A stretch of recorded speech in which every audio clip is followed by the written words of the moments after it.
É a história de como Deus estava buscando uma noiva para o seu filho. Cada livro é diferente de todos os outros livros. Estou tentando lhe dar a chave para que você mesmo compreenda a mensagem.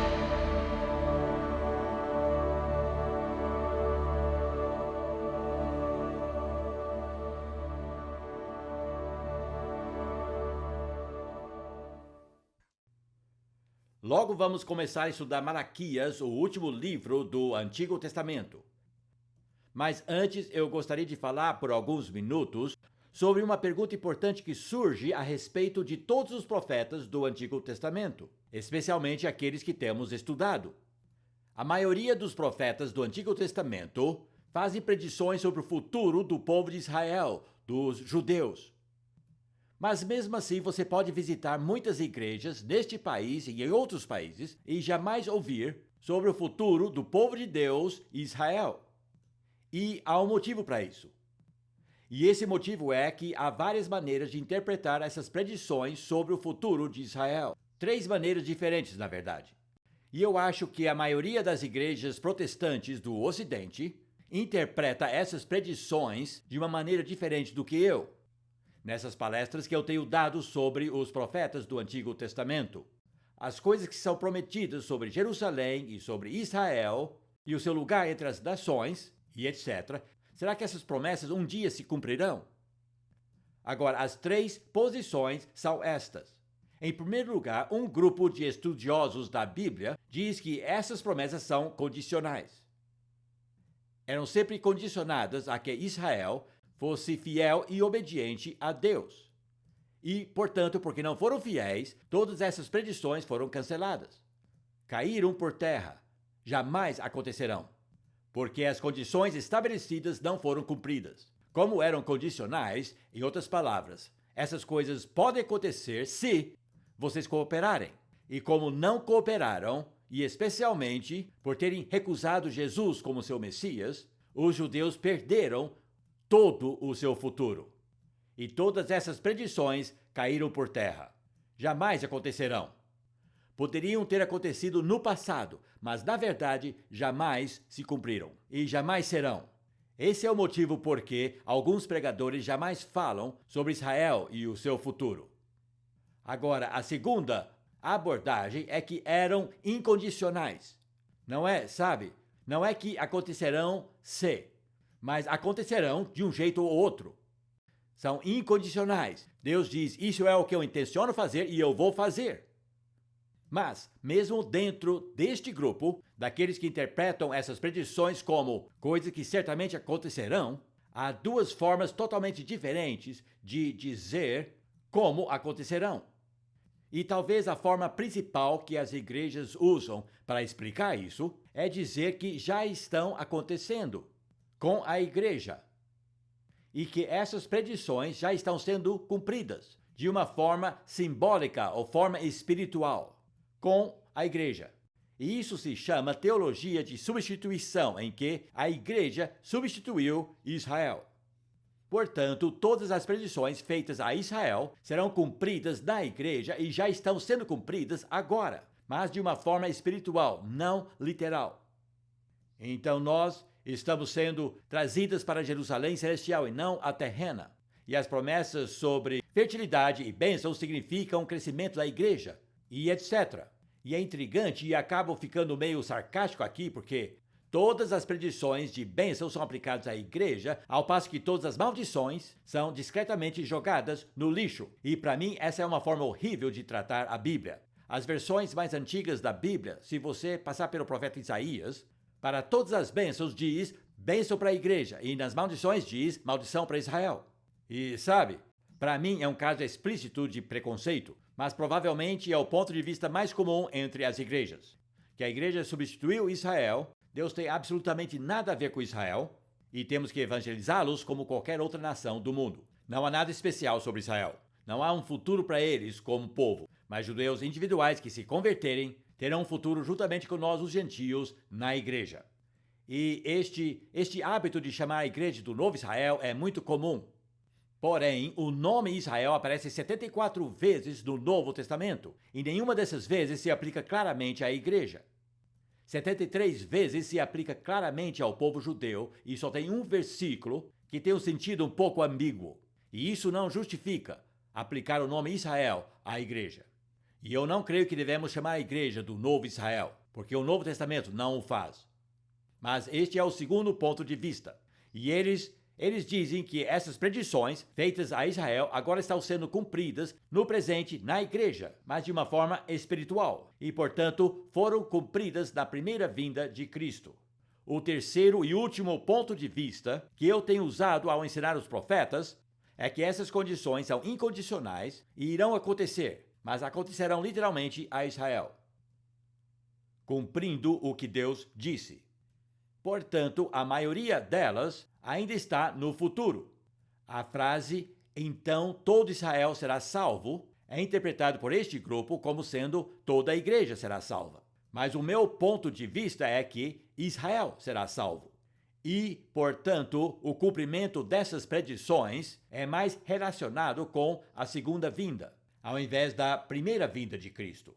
E aqui nós temos 3 posições, e vocês têm que estudar tudo e chegar às suas próprias conclusões. Mas para mim, alguns dos fatores decisivos são, em particular, as palavras de Paulo na Epístola aos Romanos, especialmente no capítulo 11, onde ele pergunta: Deus rejeitou os judeus? De modo algum. Eles podem ter rejeitado a ele, mas ele jamais os rejeitará. E o fato de que pessoas como Malaquias dizem: eu odeio o divórcio. Deus não desiste tão facilmente do seu povo. Ele disse a eles vez após vez: vocês podem quebrar a minha aliança, mas eu jamais a quebrarei. E o fato de que Israel ainda existe como nação é prova de que Deus cumpre a sua palavra.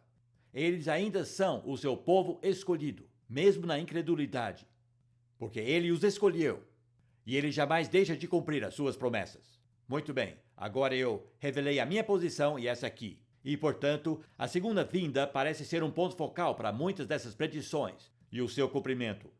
Tenho visto que este grupo aqui tem um ponto de vista muito confuso quanto ao porquê da volta de Jesus. Se perguntar: você crê que Jesus vai voltar? Eles dizem sim, mas por quê? Ele está voltando para fazer o quê? Para nos levar ao céu, mas você já estará lá depois da morte. Por que ele tem que voltar? E por que tem que trazer todos nós de volta? Porque nós temos que viver sobre a terra de novo. Vocês sabem disso, não sabem? Ao voltar, Deus trará com ele todos aqueles que já morreram. Portanto, todos os cristãos viverão sobre a terra, esta terra, uma segunda vez. Por isso teremos um corpo novo. Você não precisa de um corpo no céu, mas precisa de um corpo aqui. Então, por que todos nós estamos voltando e recebendo corpos novos? Há um grande propósito a ser cumprido aqui. Muito antes do novo céu e a nova terra. Eu creio que a resposta à pergunta por que Jesus tem que voltar é: ele vem para reinar sobre todas as nações, e então bradaremos: aleluia, os reinos deste mundo se tornaram os reinos do nosso Deus e do seu Cristo, e ele reinará para sempre e sempre. Bom, esta é a explicação, e agora vamos prosseguir para o último livro do Antigo Testamento. E este também será meu último vídeo sobre a Bíblia. Já fizemos 65 outros vídeos, e este é o último livro sendo gravado em vídeo. O pano de fundo de Malaquias é bem parecido com Ageu e Zacarias, só que pior. Agora já se passaram 100 anos depois do regresso do exílio da Babilônia. E infelizmente as coisas não estão boas. Jerusalém ainda está deserta. Os povos ao redor, as pessoas que vivem ao redor deles ainda não os querem de volta. A terra ainda é infrutífera, pouco cultivada, com colheitas fracas, são atacados por gafanhotos, a vida é difícil e precária. A construção do templo está concluída, mas é tão pequenininho comparado ao templo de Salomão. Foi concluído em 520, mas agora já se passaram muitos anos. Os muros, que estavam quebrados, foram reconstruídos por Neemias, mas as pessoas ainda preferem morar nas áreas rurais e é difícil trazê-los para a cidade. Não construíram um palácio porque não tem um rei. Tem a descendência real, mas a família de Zorobabel mora numa casinha pobre. Não podem reinar porque o Império Persa ainda os domina. Ainda são uma pequena cidade das colinas, cercada por vilarejos. Não se comparam nem de longe ao reino de Davi. Portanto, o povo está desapontado e desiludido. Estão quase desesperados. e estão começando a perguntar: será que valeu a pena? Voltamos para cá 100 anos atrás. Onde está o reino que iríamos construir? Portanto, eles estavam fazendo uma pergunta que, infelizmente, muitas pessoas fazem hoje. E essa pergunta é, colocada de forma simples: para que nos preocupar? E desta forma estavam se tornando complacentes, contentes, estavam se estabelecendo, e essa depressão deles estava tendo um efeito devastador na sua vida religiosa. Aprenderam a lição sobre idolatria pelo exílio e nunca mais foram atrás de outros deuses ou de outras religiões, mas a realidade se tornou uma formalidade. Ainda frequentavam o templo, mas motivados por tradição. Era um ritual sem qualquer realidade, não era mais a prioridade. E agora estavam perguntando qual era o tempo mínimo que deveriam passar nas suas atividades religiosas e qual a mínima quantia de dinheiro que deveriam contribuir. Quantas moedas deveriam colocar no gasofilácio? Uma gorjeta, ao invés de uma dádiva. E, na verdade, o que não entenderam é, quanto mais você investe na sua fé, mais você recebe dela. E quanto menos você investe nas suas devoções, menos você recebe. E os sacerdotes estavam como o povo. Infelizmente, quando Malaquias apareceu, os sacerdotes eram meramente profissionais. Não se importavam nem um pouquinho com a quantidade de pessoas que vinham assistir os cultos. Eles só queriam cumprir a obrigação e receber o salário. Infelizmente, isso é verdade em nossos dias. Estavam negligenciando o ensino das Escrituras, estavam apenas oficiando nos cultos de uma forma casual e descuidada, como se qualquer coisa servisse para Deus. Já não ofereciam mais o seu melhor, só mantinham funcionando. Isso não afetava apenas sua vida religiosa, mas quando você tem essa atitude na sua vida religiosa, isso acaba afetando a sua vida moral também. E era isso que estava acontecendo. Quando você diz, por que me preocupar com Deus? A próxima pergunta é, por que devo me preocupar em ser piedoso? Vou colocar de outra forma. Quando uma geração adota essa atitude sobre Deus, por que nos importar com Deus, a próxima geração perguntará, por que ser bom? E é exatamente isso que estamos vendo em nossos dias, porque já estamos na terceira ou quarta geração longe da igreja. Certa vez eu estava no refeitório de uma fábrica para falar com os homens, e um homem se levantou e me desafiou no final. Ele disse, não estou me gabando, mas pergunte aos outros operários aqui, quem é que eles procuram quando estão com problemas? Quem os ajuda? Vão dizer que sou eu, não estou gabando, estou apenas dizendo os fatos. Vá para a rua onde moro. E ele disse, e verá, pode perguntar aos vizinhos, quem é que os ajuda quando estão com problema? E ele disse, vão dizer que sou eu. E ele continuou, eu não vou à igreja, não leio a Bíblia e não oro. Como você pode explicar isso? Era aquela linha de pensamento, posso ser um cristão tão bom quanto você sem ir à igreja. Como você explica isso? Você está dizendo que eu não me importo com Deus, mas eu vivo uma vida boa. E tive que pedir ao Espírito Santo que me desse uma palavra de conhecimento. E eu disse, seu avô ia para a igreja, não é verdade? E seu avô orava e lia a Bíblia, não é verdade? E ele disse sim. E eu disse, presta atenção, os seus netos não serão como você. Porque é impossível transmitir bondade a eles sem transmitir Deus. E sabe, você pode viver por 2 ou 3 gerações baseado na fé de seus antepassados, mas depois se esgota. E quando Deus sai de cena, a bondade também sai de cena. E era isso que Malaquias descobriu. E o povo estava dizendo, cuide de si próprio, você é o mais importante, ganhe o máximo de dinheiro que puder e dê o mínimo possível para o Senhor. Eles se tornaram negociantes. E os judeus são bons negociantes. E embora soubessem que negociar aos sábados era errado, sabe o que fizeram? Construíram mercados e feiras do lado de fora dos portões, para que funcionassem aos sábados. Não é interessante? O consumismo tomou conta, e o efeito na vida familiar foi devastador. Para que ser fiel a Deus logo se torna para que ser fiel à esposa. Portanto, especialmente quando a sua esposa fica velha e perde sua atração sexual, por que não trocá-la por uma pessoa mais nova? E era o que estavam fazendo. Exatamente como está acontecendo hoje. Além do mais, havia uma falta de mulheres, porque a maioria dos que voltaram da Babilônia eram homens. E diante dessa falta de mulheres, disseram, bem, o que há de errado casar-se com alguém fora do povo de Deus? Salomão fez isso, e nós também podemos. Então não apenas estavam se divorciando e se casando, estavam se casando com mulheres não judias, contra a lei de Deus. Portanto, infelizmente, a cidade de Jerusalém estava se enchendo com esposas abandonadas. E naquela época não havia assistência social. Era difícil para elas. Viúva e órfãos e esposas abandonadas. Agora, em épocas ruins, as pessoas sempre acham alguém para culpar. Tem que achar um bode expiatório. E nós temos o nosso governo. Sabe? E para falar a verdade, são um bode expiatório muito conveniente. Falamos sobre eles como se tivessem potes de dinheiro. Mas eles não têm um centavo. Só tem aquilo que nós pagamos. Mas nós achamos que tem recursos ilimitados e os culpamos por não gastar nisso, por não gastar naquilo, como se tivessem dinheiro para gastar, mas não tem. Queremos que diminuam os impostos, mas que gastem mais. E é loucura, mas eles são um ótimo bode expiatório e podemos trocá-los a cada 4 anos. Mas, obviamente, eles não tinham governo para culpar, mas tinham Deus para culpar. E foi exatamente isso que fizeram.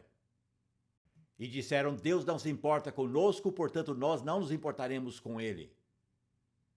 Palavras bem imponentes. Eles disseram, Deus deixou de nos amar, então nós deixaremos de amar a ele. Como crer em um Deus de amor? Olha a situação em que estamos. Temos que cuidar de nós mesmos, porque ele nos abandonou. Então vamos cuidar dos nossos próprios interesses. Agora, a sua crítica de Deus tinha 2 lados. Por um lado, eles disseram, Deus não recompensa a vida correta. E por outro lado, ele não castiga a vida incorreta, então para que se importar? Essa atitude parece tão real e relevante, não é verdade?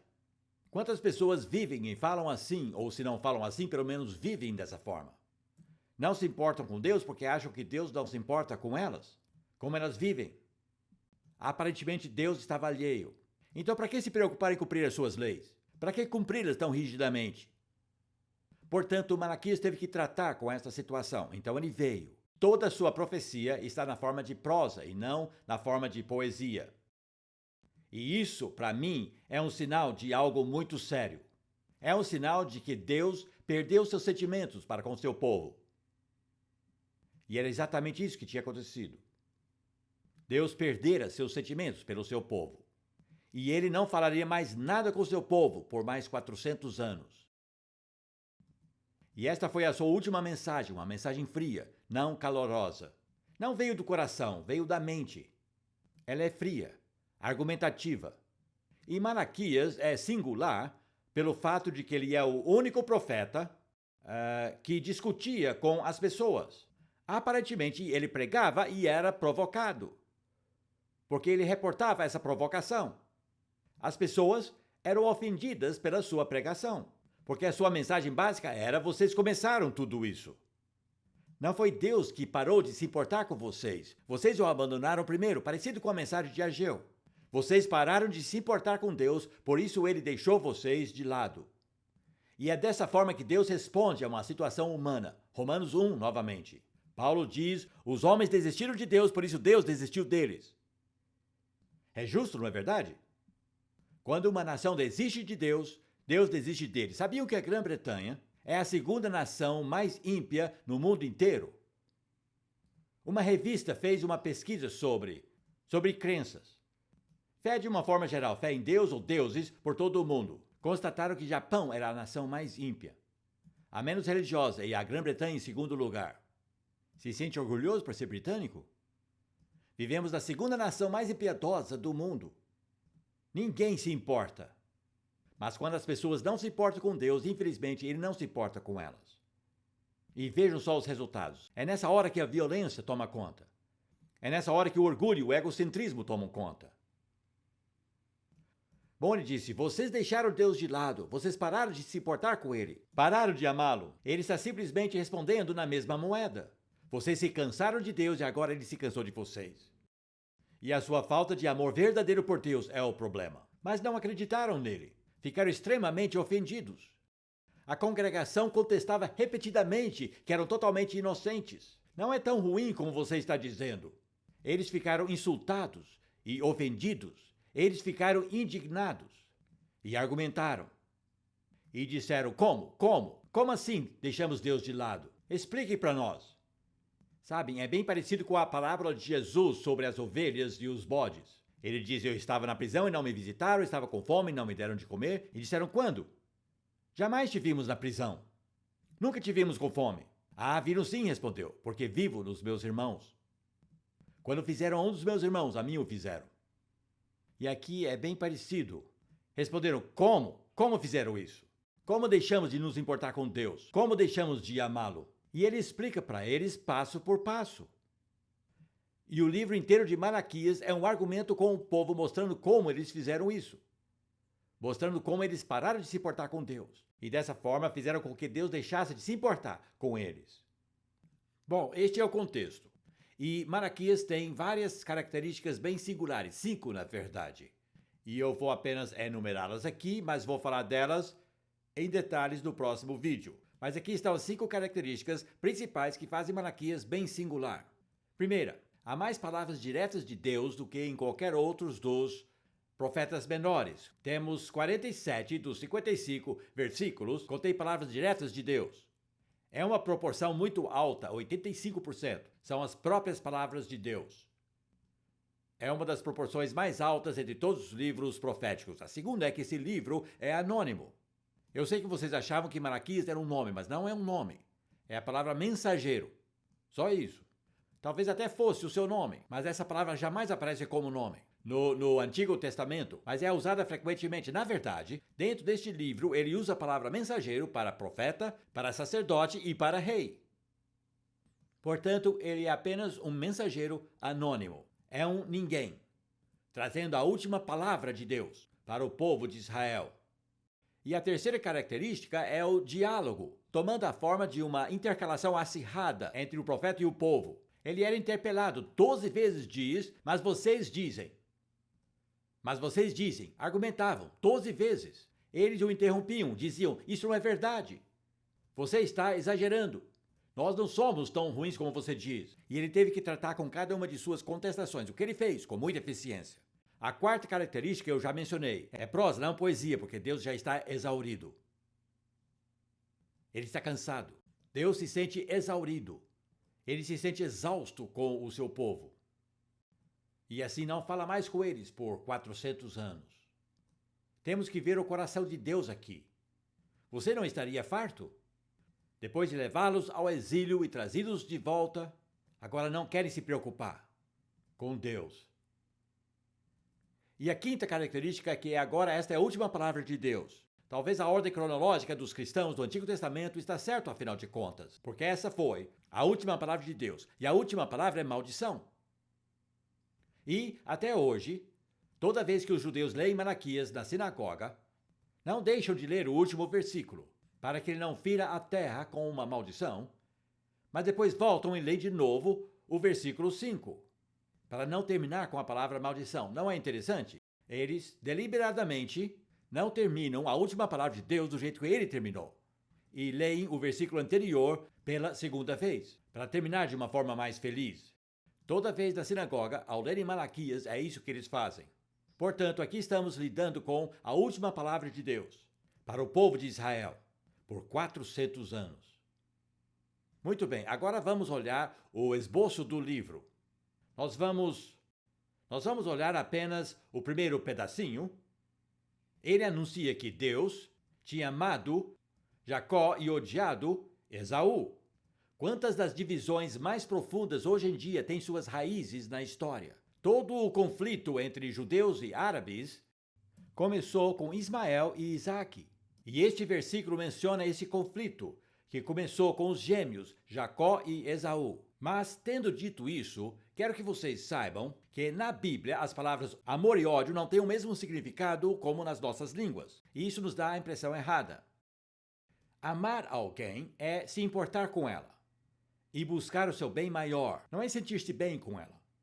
E odiar alguém, na linguagem da Bíblia, é não se importar com alguém, é não buscar o seu bem. Quando Jesus disse, vocês não podem me seguir se não odiarem o seu pai e mãe, ele não estava dizendo que temos que ter amargura e ressentimento para com eles. Estava dizendo, tem que se importar mais comigo do que com eles. É muito importante entendermos isso da forma correta. E, além do mais, Deus não está falando apenas sobre Jacó e Esaú bem lá no início. Ele está falando sobre as duas nações, Israel e Edom. ele está os relembrando que durante os últimos 100 anos ele havia feito apenas o bem para Israel e castigado Edom. É disso que ele está falando, não do passado distante, mas do passado recente. E o passado recente é esse, quando os babilônios vieram para levar os judeus cativos e destruir Jerusalém, os edomitas, descendentes de Esaú, que viviam da além do Jordão, nas colinas do outro lado, ficaram extasiados. E eles celebraram. E disseram, aleluia, estão acabados. E eles foram até lá. E eles pegaram os bebês dos judeus pelos calcanhares e esmagaram as suas cabeças contra os muros de Jerusalém. Os edomitas estavam se aproveitando da invasão babilônica. Isso está na Bíblia. E durante o exílio, eles escreveram uma canção. É uma canção terrível. O teor é mais ou menos assim. Não posso citar as palavras exatas, só para vocês terem o sentido. Nós penduramos nossas harpas nos salgueiros. Como cantaríamos as canções de Sião numa terra estrangeira? Que a minha língua se apegue ao céu da boca, que minha mão se esqueça da sua destreza. Se eu me esquecer de ti, ó Jerusalém. Vocês conhecem. E a canção termina. Feliz aquele que pegar em teus pequeninos e der com eles nas pedras, ó Edom. E isso nos dá uma ideia do que aconteceu. Não foi apenas que foram levados pelos babilônios, mas Edom veio. Os descendentes de Esaú vieram contra os descendentes de Jacó. E desde então, Deus tem castigado Edom. E em alguns meses, alguns de nós vão para a cidade de Petra. É onde Edom vivia. Hoje são apenas ruínas. Era o monte Seir. É onde viviam os descendentes de Esaú. E Deus os expulsou de lá, usando os árabes para expulsá-los de lá. E tiveram que morar no deserto de Negueb, onde não havia colheitas e lutavam para ganhar seu sustento, como beduínos viajantes no deserto. Edomitas. Então o nome do Negueb, aquele deserto do Sinai, recebeu o nome de Edom. E tiveram que lutar para ganhar o sustento, como andarilhos no deserto do Sinai. Foi onde o povo de Edom, os edomitas, viveram, depois de serem expulsos da cidade magnífica de Petra, onde viviam. Deus diz, eu odiei a Esaú, foi isso que eu fiz com eles, por causa do que fizeram com vocês. Lembre-se disso, amei a vocês, e não tenham cuidado deles. E foi dos edomitas que veio o rei Herodes. Herodes, um descendente de Esaú, conseguiu persuadir os romanos que lhe vendessem o reino de Israel. E ele era o rei quando Jesus nasceu, um edomita. Sabe, a forma como a história vai se desabrochando é intrigante. Agora, o que Malaquias está dizendo é, pense um pouco sobre a sua sobrevivência. Vejam o que aconteceu com Edom pelo que fizeram a vocês. E vejam o que eu fiz por vocês. Tenho amado vocês e odiado eles. Deveriam ser gratos a mim. Em outras palavras, quando for reclamar de Deus, pare e pense sobre o que ele fez com outras pessoas. E pensa sobre o que ele fez para você. E seja muito, muito grato. Portanto, é nesta base que ele parte para tratar com as acusações de que eles pararam de se importar com Deus. E falaremos sobre isso na próxima palestra.